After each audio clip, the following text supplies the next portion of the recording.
Of the slides from chapter 1, critiquing mass media, is something that's going to come up kind of over and over again. You're probably going to come back to this set of slides because this is the format that we're going to be doing our assignments on media critiques. We're going to use this format.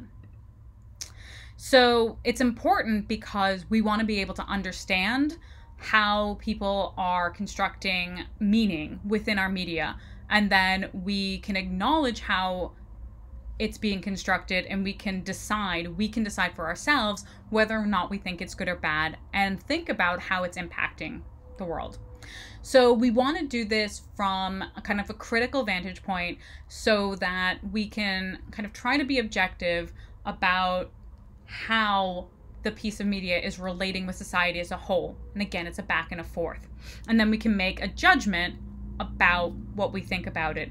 And then it's nice to then take it a step further from that judgment and then think about what we could do to make it better, or, you know, what we could do from there. So I'm just going to talk us through the steps that we're going to go through. We will do this in class, but I want you to have this as a reference for when you're coming back to it in your assignments. So your description is going to be paying close attention. You're going to take notes about the media, and then you're going to research it. So the first time that you consume the media, pay attention to what's happening. What are the narratives that are going on? So again, this is where the note-taking is coming in. What's happening? How were they showing people? Are there references you pick up on to other pieces of media, other pieces of culture? And then once you have kind of consumed it in a very intentional way, you might want to look into it, see if other people have, again, found these major themes in what you're looking at. If you feel like there's a reference to something else, then maybe, you know, take a look at that as well. So now that you have a really thorough idea of what you're dealing with, then you want to look at patterns that emerge within that. So perhaps you're watching a movie, and in that movie you notice that all the female characters, none of them have names. Well, maybe that's a significant pattern that emerges when you look back on your notes about the piece. Or maybe you're reading Harry Potter and you notice that everybody seems to be white. What's up with that?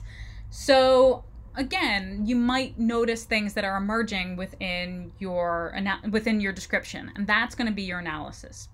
So you're going back over your notes, you're looking at the research that you found from other people, and you're kind of taking it, you're narrowing down one notch to find those patterns. So then you found your patterns. Your next step is to ask, so what? So none of the women are named.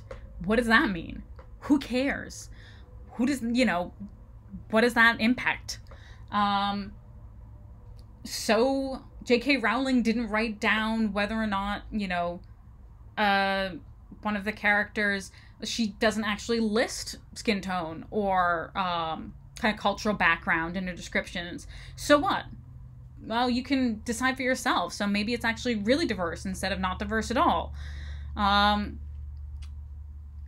So this character always talks in slang and no one can understand him, and he seems really uneducated. Who cares? So you're starting to then ask those questions, and then I want you to start answering them. So then, well, it doesn't seem like any of the female characters have agency. Only the men get to determine what they're doing about their lives. And maybe with the J.K. Rowling, you could think, well, actually, private schools in the UK that are that kind of old archaic thing do tend to be filled with whiteys. Maybe that's a problem.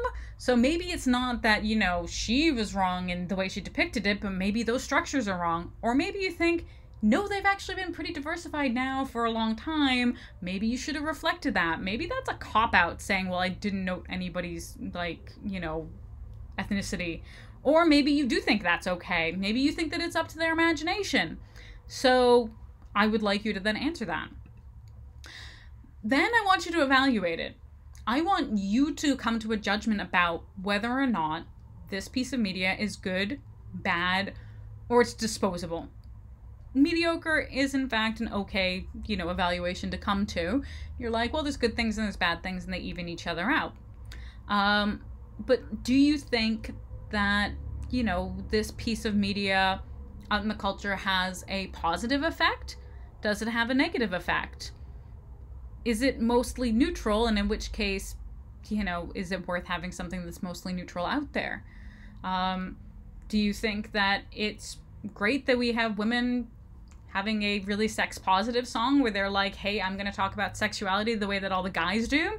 Or do we think that that's terribly, it's just so uncouth for them to be talking about sex and enjoying themselves? So again, do you think that that has a net positive or negative for society and culture as a whole? And what I'd love you to then do is to take that a step further. Thinking about an action that connects that critical perspective, your valuation, with our role in society.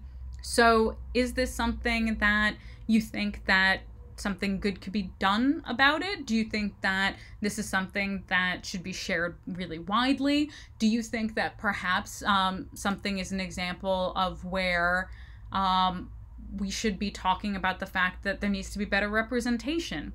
So we may not actually go start a social media campaign, but what are the types of things that you think would be good to do in order to actually make sure that the media that's out there does have a positive effect? And if something has a positive effect, if it's, a good thing in media, what are things that, how do you think it should be promoted? So the benefit of this kind of critical perspective is that it allows us to think about our consumption of media as something that does have an impact on our culture and as our society as a whole.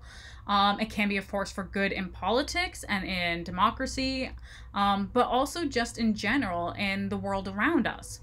So the fact that we have all these cultural phenomena coming together allows us to engage really critically with the things that we come into contact with every day. And that's what we are going to do in this course. So you're going to have for your 4 assignments, but also at other various points throughout, we're going to look at the media we consume, and we're going to apply this process in order to come to some kind of decision on the things that we interact with on a daily basis.